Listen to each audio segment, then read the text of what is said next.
Molly, Allison, not new faces to the Your Sorority Journey podcast. Welcome and thank you for being a part of Recruitment Takeover 2025. Woo! Happy to be here. Thanks for having us back. Thanks. Woo! So, since you have heard from Molly and Allison before in the past, if you haven't, scroll back. One is further back than the other about their sorority journey. Allison and Molly, I would love to hear from you all today as we are answering the year after year question of how to be the perfect PNM.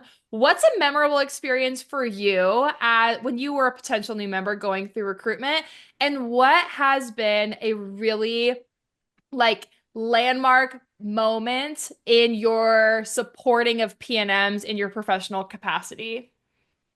I feel like Molly and I are going to have two opposite ends of the spectrum answers because we've talked about what kind of PNMs we were, and Molly was on the, correct me if I'm wrong, on the like ultra prepared PNM. So Um, I thought. So I thought. so you Yes. thought, and I was on the show up when you feel like it. I don't know what's going on. I'm just here for the good time vibe. But Molly, you go first. Okay. You're more prepared for this, so you go. And Sure. maybe let's say also like what campus you went to Yeah. and what professional capacity you were in your memory too. Yeah. For context, I grew up in Oklahoma, so very sorority centered culture. Everyone talked about it as soon as you were in high school. It was super talked about there. The like recruitment consultants that help you put together your packets and your resumes and all of that, which is a very typically a more like Southern culture vibe with recruitment was what I knew. And so I had all my things, had all my ducks in a row. But I went to school at the University of Southern California, and the California girls are just a little more lax. And so I show up in my, Southern best, really thinking I've got it all figured out. I've talked to all these people. All my friends have gone through it. My older friends, right from high school, like I've got it. And, as you learn, recruitment is very, very different in regions of the country. And so I just simply was not what I was expecting. And I think my biggest story that I remember from being a potential new member is I did not get a chapter that I had put on my number one choice. I actually ended up getting my second choice, which is crazy how that has led me on my sorority journey. But on preference night, I was wearing my the most like southern dress you've ever seen. Like I absolutely was not fitting in with the West Coast yet. And I'm walking into the house that I ended up becoming a member of, not really wanting to be there. It's not a secret. And my heel Mhm. broke. My heel just absolutely broke as they called my name. I'm walking in between two lines of recruiters. And the girl that was picking me up at the door was like, don't even worry about it, just take it off. And so I was like, I can't. And she then proceeds to take her shoes off, and I take my Um, shoes off, and we walk into the house barefoot together. And even still, she was lovely, and we've talked about that story. I did not put them first choice, but that moment for me looking back now is one of those mm, things where that was her being so authentic and real, and that was his trip. Anyway, that's my PNM story. My advisor story, I went back and did the math really quick. Outside of my undergrad experience, I've been on the professional side of 24 different recruitments, whether that is as a chapter consultant for my sorority, whether that was an advisor for campuses that I had worked at.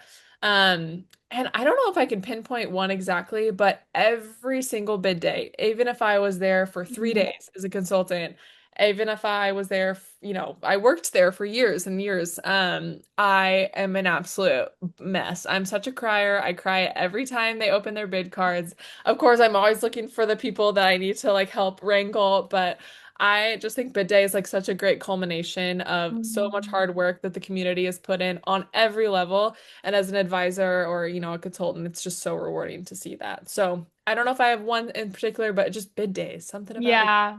something about a bid day really gets me. Thanks, Molly. So, I'm on the other side of the coast here. So I grew up in outside of Boston, and Northeast Greek life culture can be all over the place, right? We've got Ivy League schools, we've got big state schools, some bigger than others. So I went to the University of Connecticut. I had no thought or interest. Like sorority was just like never on like the to-do list. I'm pretty sure I'm the last person who signed up for recruitment in 2010. Like I'm pretty sure I was PNM number like 379 out of like 380. The only reason I went to the like Greek life barbecue was because all the girls on my floor were going and they told me there was free hot dogs. So I was like, sure. I love to eat. So I go down and I'm like walking through and I'm like, this seems cool. Like all these people seem fun. I think my PNM perspective is I just totally went in with an open mind. I had no biases in it, and I look back on it and it just like feels so like I don't know if pure is the right word, but I'm gonna go with that of like I had no I had no other thoughts of like this sorority is like this and this is this and this is this. Like I truly went in with an open mind and really went off of just vibes and how I felt about the organizations. Like I was only sad at one point where there was a chapter I liked after I went to sisterhood and I was not invited for preference, and that's when I was a little bit disappointed. But up until then I was like, oh, I got my three favorite chapters back. Like this is great. I can leave early. I can go back and nap. And I sometimes just wish when I see really, as a campus advisor, when I see people who are so upset and are like, I really wanted this one, like I just think how lucky I was to have just went in with such like a truly unbiased perspective on it. So that's something I think I really enjoyed about that. Molly, it's no secret. I got my second choice too. So we share that in common. And I look back and I'm like, but I wasn't upset. Like I was like, okay, I like both. Like here's one, here's two. Like I would be happy. I truly would have been happy in either organization. But I look back and I'm like, it really does work out in the right way that I am in the organization that knew that I was like, look back and I'm like, this was the organization I was meant to be in. Now, I've got a great advisor story. So I've worked on campuses similar to Molly for many years as a consultant, probably somewhere in the ballpark too of like 20 plus, recruitments. Um, and this will be my 10th academic year as a fraternity and sorority advisor this coming fall. So I feel old. But Thank I you have so for your many, service. oh, thank you. Thank you so much. But I have so many memorable ones, but I think back about 2 years ago, we had, a student who was having some like not minor medical emergencies, but she's had multiple medical emergencies going on. And our Panhellenic Council just like really stepped up to like help her, like literally, is fainting as she's falling out of the house. And we had to get an ambulance and get her some help. And one of our Panhellenic Council officers literally went with her in the ambulance to the hospital to make sure that she was okay. And texted her and called her and just made sure she was okay when we got back. And she's like, but my schedule. And we were like, we will fix your schedule. Like, your health is more important. We'll move this around. She had to miss like two chapters. One of them, she was like, this is my group. This is my chapter. I just know it. And so, on the back end, we call them like, hey, just letting you know, she's had a medical emergency, and they're like, no problem, not a problem at all. And one of the groups is like, oh, we loved her. It's not going to be a problem at all. Don't worry. Things work out. She ends up joining that chapter.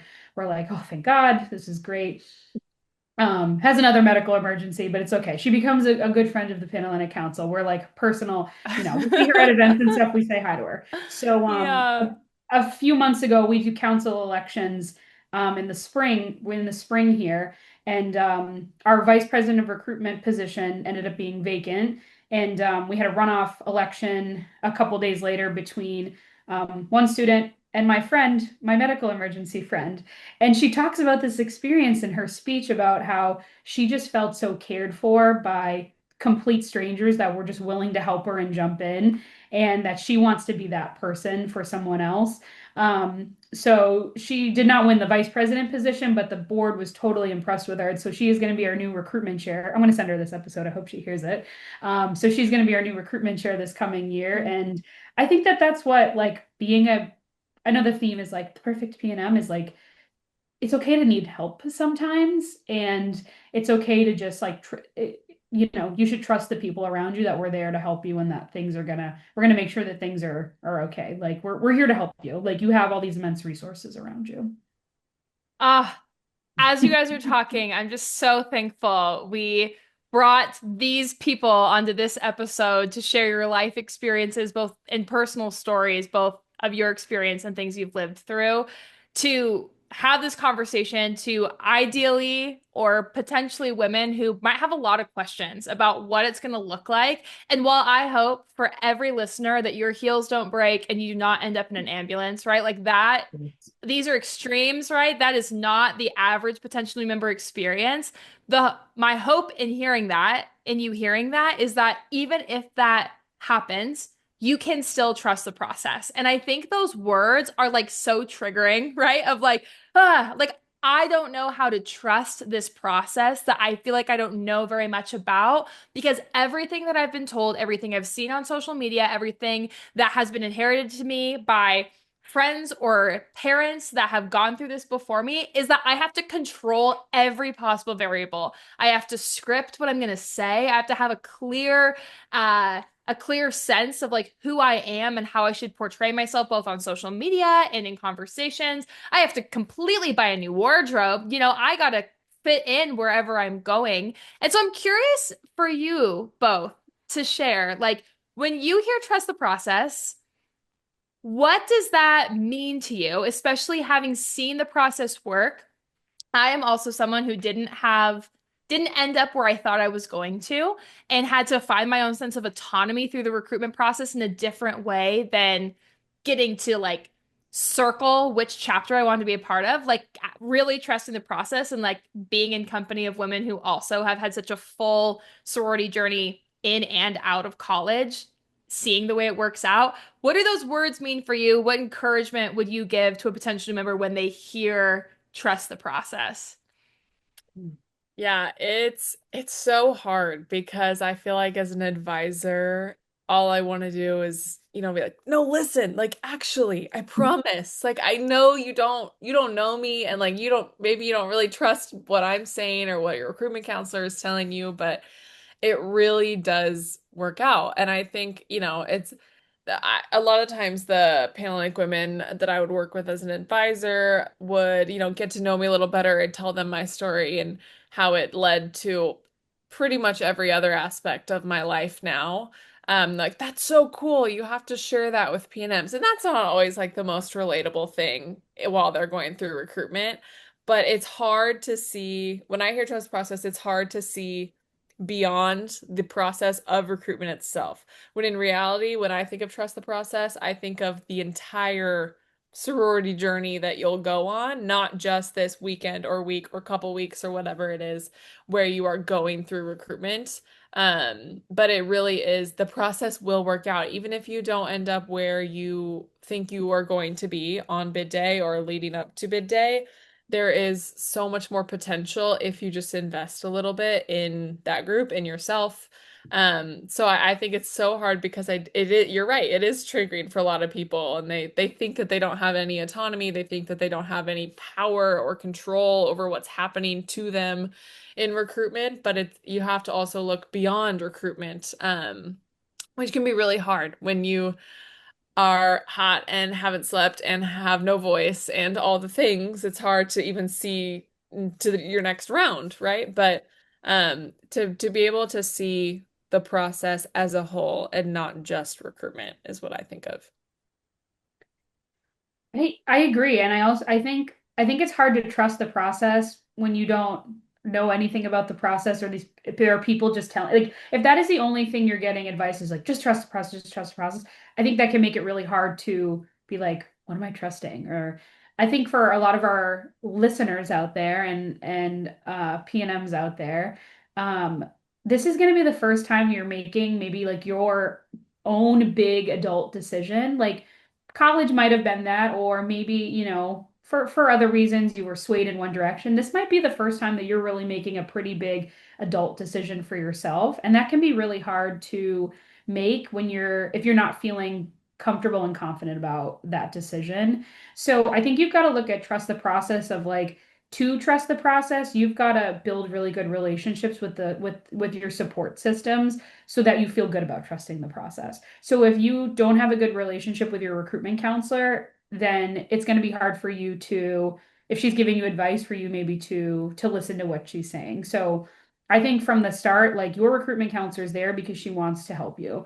I wanted to be a recruitment counselor because I did not do that with my recruitment counselor, and I didn't feel like I had someone to in that moment when I was upset that I had somebody that I could talk to, and I wanted to be that to someone. And I literally never deleted any of my PNMs like phone numbers from my like they're still in my phone. Literally, I'm 33 years old and they're still in my phone with like a little green heart. Like I like all their photos on Instagram still. Like I'll DM them, be like, "Your wedding day looked so cute, girly." Like I, I wanted that for in this experience, and I think that everybody deserves to have that kind of trusting relationship because you might not be having a good roommate relationship when you get here. You might not have any friends or connections, and your recruitment counselor might be the first person that you build that really good relationship with. So to trust the process, you have to build your little trust nest network so that you're going to be successful in making that decision. I love that. If I happen to be on any of your campuses, those of you who are listening this fall and get to chat with you before you go through recruitment, something that I love to talk about when we talk about trusting the process is flipping the script from trusting the process just passively and like letting it happen to you to really like actively engaging in each opportunity you're given and embrace that journey. And I love what you just brought up, Allison, of the support system that you will find throughout your journey is there to support you. Like it is there and designed because these women actually believe and are invested in your sorority journey, which means that your sorority journey, this opportunity of sisterhood isn't reserved for a bid day. Like you can actually experience that as soon as you show up for your orientation and throughout the process. So I feel like in light of talking about being this perfect PNM, right? Like there might be some pressure that you're feeling when you show up to orientation or in some of these conversations with people who have been assigned to support you of how much you can actually share with them. Do either of you mind just like pulling back the curtain for like who is making membership decisions? Like who's deciding who goes to what chapters and who our future sisters of chapters across the country can actually trust through this process? Yeah, this is like my favorite thing that gets brought up during recruitment because there are definitely some potential new members that think even like myself as the advisor or the Panhellenic Council or their recruitment counselors have some sort of special magical power like to change what's happening with the chapters. And that in reality is not the case. I tell people all the time our job, most as an advisor or as the Panhellenic Council or whoever it is to input what you want into the computer, help you do that, right? And the chapters input what they think into the computer. And then it is a computer, which sometimes that can scare people. They're like, well, what if the computer malfunctions or there must have been a glitch or there's no way I wasn't on that list or whatever have you. And that's when you do have to have some really hard conversations of, yeah, like this may be a time you're experiencing a little bit of that like rejection or that feeling of, oh, I really thought I had that connection. I guess I didn't. But as advisors and as Panhellenic, we are truly just a middleman. We do not have that power to go in and say, oh, well, actually, I need to slip her over here. I need to put her in this. That is completely why we preach that it is a mutual selection process. You are choosing, the chapters are choosing, and the computer figures out who matches up. So definitely that is a lot of conversations that happen in recruitment. Else, I don't know if you feel the same. And it is a lot of I've shown people sometimes, not the chapters lists, obviously, but like this is the system. This is what I have access to. And as you can see, like I can't even edit what you think is happening. Mm. I haven't don't do that all the time, but some have done that a couple times in the past. But it just be really hard to understand that. Yeah, I agree. I've had situations where I've got someone who's really upset and firmly believes that like, my cousin's friend's neighbor, I definitely should have been, invited and it's not it's sometimes an uncomfortable conversation like I'm sorry. No you weren't. And relying on like just this one like connection that you have, not like multiple connections with women in the organization and like really seeing you as a fit. So sometimes that can be really hard. And I think like I was talking about before, sometimes this is your first big adult decision. And this is also might be the first time that you might feel this big sense of rejection or like stress about rejection. And I think that can be really hard for students to deal with. And we've got, chapters and Greek communities across the country and different experiences that you're coming from high school, right? Like so like Molly came in, I know all this about sorority, feeling really prepared and felt some sense of rejection. I'm coming in, I know nothing and I felt a sense of rejection, and then it's kind of all over the place. So I think Yeah. that's going to be hard for some of our listeners and PNMs out there. Like know that like you're not the only one that's ever going through this experience, and all of these other women around you are also going through this for the first time, for the most part, right? I have, every now and then we have someone comes back and is trying recruitment for the second time, but for the most part, everybody's going through this for the first time, Yeah. and this is a completely new experience for them, and it's okay to feel sad and feel a Yeah. sense of rejection at times. That's okay, and that's normal. It's gonna be normal. One thing you just brought up, Allison, that I think is so important if you're listening to this to remember, and I typically, as an advisor, have made people raise their right hand and repeat after me as a potential new member sitting in orientation.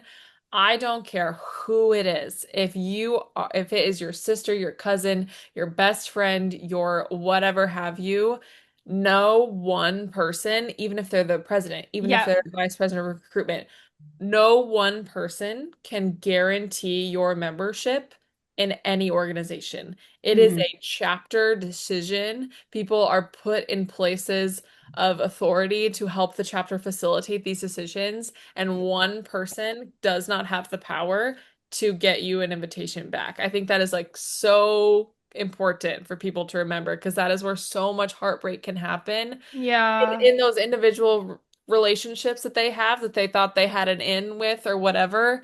And then it takes you away from all of the other chapters so much too.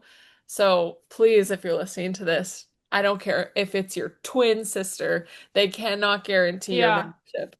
Mhm. Well, and I'm so glad we're hitting on that specific of a point because if we've established, right, that your recruitment counselors, regardless of their affiliation, have no say in where you end up. Like they are literally designed to support you in making the best decisions that you can. As Allison mentioned, like this might be a big decision. Maybe choosing where you're going to go to college was like your first, or maybe that was given to you. So yeah, this is like your first decision to like identify really like who you are and how you show up in places and how you fit in with other women, especially if you're building a new friend group, right? And you don't know very many people on this campus. That's a really vulnerable decision to make. You can trust your recruitment counselors. If you need help, like Allison talked about, your advisors are safe people to be vulnerable with and say, hey, I'm not doing okay right now. Can you help me with this? Right? Those are people who, regardless of how you show up, are going to act in your best interest and it will not impact your ability to find membership anywhere. It's also really important to recognize that as you're cultivating this sense of sisterhood with your recruitment counselors, also with other potential new members in your group, you are also allowed to start to cultivate this sense of sisterhood with women in chapters, regardless of if you get a bid from them or not. You can grow your sense of sisterhood beyond the letters that you're going to have in your Instagram bio on bid day with other women that you meet throughout this process. Like Mhm. that, it's not personal. If you did not get a bid to this chapter, that conversation that you had with her, if that was really meaningful and you had a lot of confidence that there could be something there, if there isn't, it's probably not her fault. Like, so don't beat up the recruiter. Like, don't have don't hate that recruiter or have beef with her your entire collegiate experience because you think she's the reason you didn't get a bid. It's often much more complicated than that. And as Molly so eloquently said, it's a chapter decision. And so you can also trust those women that you go through the process with. And so when we're getting specific, like I'm sure some PNM is thinking right now, okay, like I don't want any of these situations to happen to me. So just give me the solution to be the perfect PNM and make sure that I'm able to like hack my way into the chapter that I'm viewing now is the right chapter for me or the best chapter on campus. What would your advice be to an approach like that? I gave this advice at orientation. I got this exact question a few weeks ago of like, what do I need to do to be like the best that I can be? And I was like, this might sound, I was like, I want you to just like take this and just like hear what I'm saying. I was like, not only do I want you to be yourself, but I want you to come prepared and ask questions about like, what do you want out of this experience? I was like, if you sit there like a robot and just like absorb everything in and don't engage, the chapter is not going to not only understand your personality, you are going to miss out on learning and making a good decision for yourself. I was like, I was like, I want you to spend the summer thinking about what do you want to get out of the sorority experience. You clearly are very excited and you want to do this. I don't have to sell you. Congrats. Thank you so much.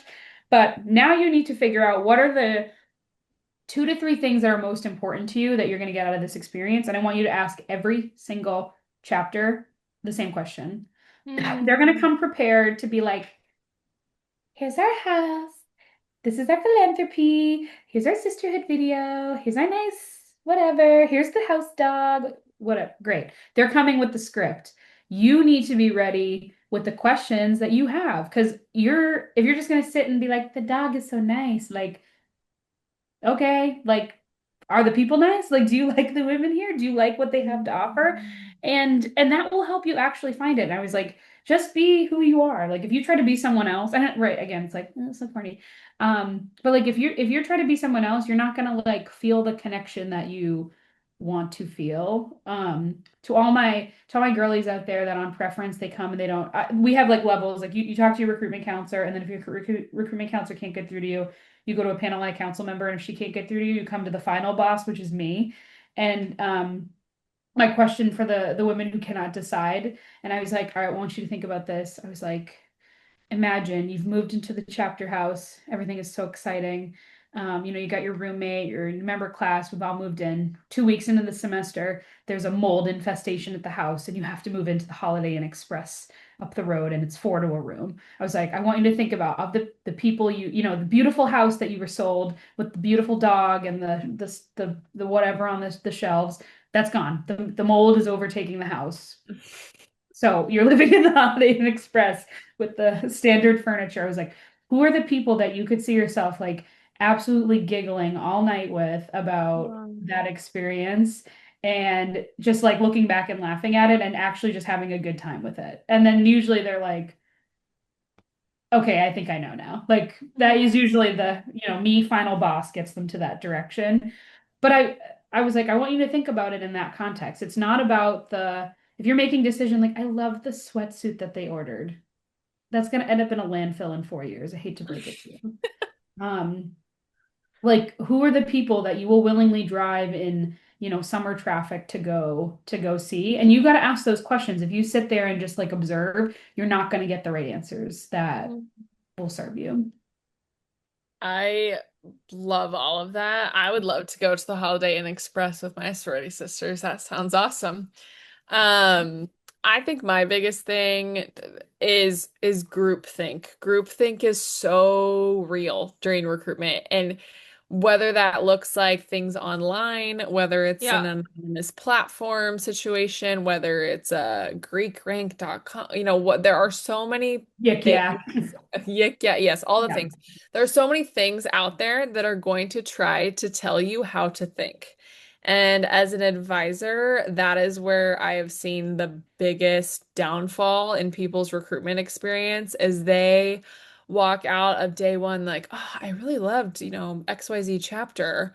I'm like, oh, that's so great. And then the next day they're like, well, I don't think I like them anymore. Really? Why? What Mm. happened? Well, I read this, or my roommate told me that, or I heard this scandal happen last year, or whatever it is. And my conversation I have with them is, well, does that take away the connection that you felt when you walked out of their chapter yesterday? Because you seemed really excited about the connection that you made or connections, or you seemed really you connected with their philanthropy or whatever it is. But the group think that unfortunately is a real problem in recruitment oftentimes.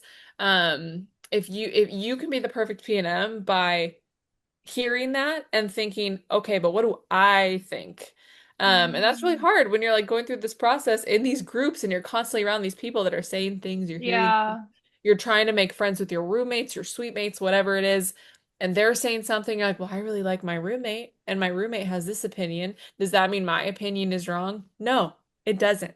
You already are the perfect PNM if you can be true to what you think and not what the group thinks. But to echo Allison's other point is come like it is a professional experience because it is. Come with questions. If you have done a job interview, whether for like a summer job or whatever it is, and they ask you at the end of every interview, "Oh, do you have any questions for us?" I can tell you, recruiters would love for the PNM to have so many questions that it's easy for them to talk about. They work so hard to prepare for recruitment to talk about their chapter.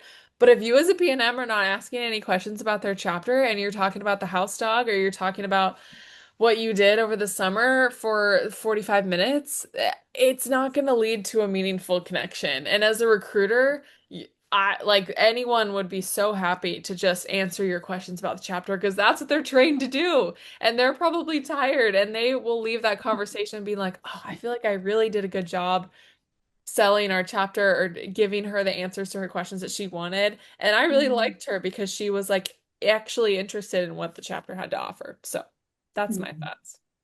Well, I Yeah. think what we can gather here is that when we try to be the perfect PNM, it only hurts us. Because worst case scenario, when we try to be what other people think that we should be, if that's another chapter or appeasing someone else's opinion, right? Like it actually could end us up in the wrong chapter. And I think what's hard to understand about that is like, but no, Cass, you don't understand. I have to be in this chapter. This is where I belong. I think all three of us can say that we thought we were supposed to be somewhere else. And thank goodness we weren't there, not because that those organizations didn't provide such a beautiful sorority experience to other women on our campus. They just saw something in us that indicated to them that we would be a better sister to, a better leader of, a better friend of that organization. And so I think it's really important to trust the process and the lens of you will end up where you're supposed to be if you're being true to yourself and a little selfish through the process to say, like, I have things I want to know because I am able to make my own decisions. I know who I am, so I kind of know what I'm looking for. Here's a little peek behind the scenes. Your recruiters are nervous too. The women you meet in this Oh my God. process are trying to win you over.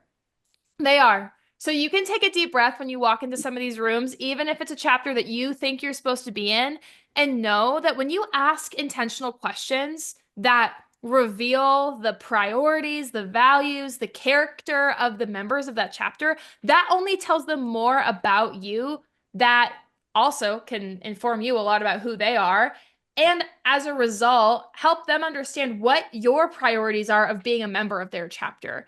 Don't be afraid to ask some of these questions of fear of like, oh, she's got too many like needs or like is being too picky about this process. You're allowed to be picky. You're allowed to have really strong opinions. And if that is the reason you don't end up back in that chapter, thank goodness you're not in that chapter. Like, thank goodness you like parted ways at that time to end up where you're supposed to. And I know all of this on this side of recruitment is so much easier heard than put into practice in a few weeks here. But just know your big sisters, Cass, Molly, and Allison, are like cheering you on because we know that this is going to give you the reward that you're looking for if you can, yeah, take a deep breath when you get a result that you weren't expecting and also keep an open mind. There's another side to this, though, before we wrap up. Yes, we want you to be yourself. We want you to be confident. We want you to know what you want and who you are through the process. But we also want you to honor the opportunities that are presented to you, regardless of where you show up. How can you be the perfect PNM by being yourself and also balancing that with respect and open-mindedness for all parties involved throughout the process? Yeah, you gotta think about when you're maybe walking into those chapters that you aren't as excited about per se. they saw something in you. I always tell PNMs this. I'm like, well, th why are they on my list? Or they were on the bottom or whatever it is. Because they saw something in you that they really liked. And aren't you flattered by that? Or isn't that like that's such a nice thing? And there that probably means the chapter is also filled with nice people who just want to get to know you better. And for people that are, think in the middle of the process of, well, I'm done or because I didn't get XYZ, there's somebody in that chapter that's going to be really bummed if you don't Mm. go that day. And that's something to think about. They're developing relationships with you too. It's not as much as it is about like your journey through this process. Those recruiters are also, developing relationships like, oh man, I really hope so and so comes back today. That they want to see you and they want to Yeah. know you better, even if you don't think you had the best connection of all time. You also only meet 4, 5 to 10, maybe like women of the chapter throughout the whole recruitment process. Your best friend could be a recruiter that was sitting across the room from you that you just did met. Your future big could have been in that room because she's friends with the recruiter you were talking to. And it's like, wow, Cassie would get along with Allison so great. I really hope she comes back and they should try to talk, right? So someone's there waiting on you and wants to develop a connection with you just as much as you want to develop a connection with them. Yeah, like I didn't, my big sister, who I am still like very connected to, like I didn't meet her until I joined the chapter. And I'm like, I can't live. I literally was like, I can't live without this woman. And I still cannot Mm. live without this woman. Um, so you don't, yeah, you might like, I think I got a good vibe from the people that I talked to, but those are maybe not the exact people that I ended up being like super close with. But like, I feel like they represented the chapter and at least got like a vibe. But it maybe not like even I look at the people that I was really close with when I first joined are not the people that I am as close with now. Like, my two of my closest friends, like we joined at the same time, but we didn't even be I feel like I didn't even know her until like my second semester when we started like having leadership positions. And then another friend, like she joined as a sophomore, so I didn't like meet her until she joined, and we weren't even that close until like the end of our senior year. And yeah, it's I think your friendships are going to evolve in your chapter as well. And I have so many friends too from other sororities. I think of another really great quick story because I know we're wrapping up. But I have two students that just graduated last year. They were roommates, joined two different chapters, were both in the same major, still stayed connected, literally would run like the sorority, like nursing student study group. Adorable. Became chapter presidents of their separate chapters, still continue to be friends. And then one of them just got married, and the other one was the maid of honor in the wedding. So it's like, it's Mm. okay. You Yeah. can have you will have friends in other organizations too. Like even if, your people that you made friends with in your recruitment counselor group, like that's the great thing about this community is like not only, you've got your chapter, you've got your people there, but like you have this whole community. You're going to have friends in other stories. I mean, look at the three of us. We're all in different chapters and we've all built this little community and friendship right here. It's okay. It is Yeah. okay to have friends in other chapters. Mhm. Yeah, and I think as we wrap up, I'm so thankful for both of your perspectives on like how to keep an open mind when you go into these chapters that you might see things differently then. I also think that's a really important perspective to carry with you as you go into potential new member conversations with one another and with your recruitment counselors and like recruitment Panhellenic staff, right? If it's an advisor or another student who's leading this experience for you, be gracious with how you talk about other chapters, recognizing that you have just seen a small glimpse, just a sliver of what this experience looks like. And I promise you that with time, you will see like the beauty and the fullness of the experience that every women's group on your campus has to offer. It's not a hierarchy of you have to be in this one to have a valuable experience. At the end of the day, to really rip the band-aid off, you will have a very similar experience regardless of what chapter you join. I hate to break it to you, but it will be very, very similar. Yes. However, yes, trust your gut, listen to your intuition, and make decisions, ask intentional questions to land where you feel like you will be the most like seen and celebrated and known, recognizing that a very good friend of yours in your group, your roommate, or a woman that you've come to respect who's a recruitment counselor or advisor or leader in this space might have found that somewhere else. So she has a valuable membership experience that's worth honoring and respecting, even if it's not the place that you should be. And along those lines, also honor everyone's time by showing up on time, eating Please, well, please show up on time. It's so Yeah. drink hard a to lot of reschedule water. things. Really hard. Be Coffee is not a meal. Coffee is coffee is not not a a meal. meal. Take care of yourself. I think this is a great way to end. What are three things that in the year 2025, if you were going through recruitment, Molly and Allison, you would not go through recruitment without having in your bag? Go. Number Allison. one, number one, bandages in your bag. Number two, personal fan. I personally run hot, and for those that have an August, September recruitment, going to be toasty. Number three, some form of nourishment, box of Cheerios, granola bars, whatever. If you don't have time to go eat, you need to have food in your stomach. Coffee is not a meal. A Red Bull is not a meal. Do not show up with liquid just in your stomach. You need solid food. Thank you. Yes, echo to all of that. I would add some sort, especially in those summer months, like a liquid IV, a body armor, like something to keep you extra hydrated. Because I Yep. get it, you don't want to pee in every house, but like you need the hydration regardless. Definitely some sort of a comfortable shoe, a sandal, a something. Even if you think you're gonna be fine, because oh, it's only a couple hours, your feet hurt, you stand a lot, you walk a lot, some sort of sandal, and probably some sort of just like mirror so that you can like touch yourself up, feel your most confident. Even if it's just your phone or something to just you want to walk into every place knowing that you feel good about it. It doesn't matter what everyone else looks like. Just make sure you feel good. Give yourself a little check in the mirror, like, we got it. If you live in a place that might rain in recruitment, bring an Yes. umbrella. Uh, Maybe a towel to sit on if your recruitment is outside. And then maybe this is old fashioned. Maybe you can use your phone for this now. But when I got out of every round, I wrote down the name of the person I talked to, an impressionable thing about the conversation, what the color that they were wearing, just so I could like have some things to remember, especially in those first couple rounds that you just feel like you're speed dating all of these sorority women. You're like, how am I going to keep all these names straight? Have some way to take a quick note after every round about how you feel, like a quick gut check. How am I doing? Who did I talk to? What do we talk about? What were they wearing? What song did they sing? Like something to trigger your memory so that when you go make those decisions, you have a lot of information.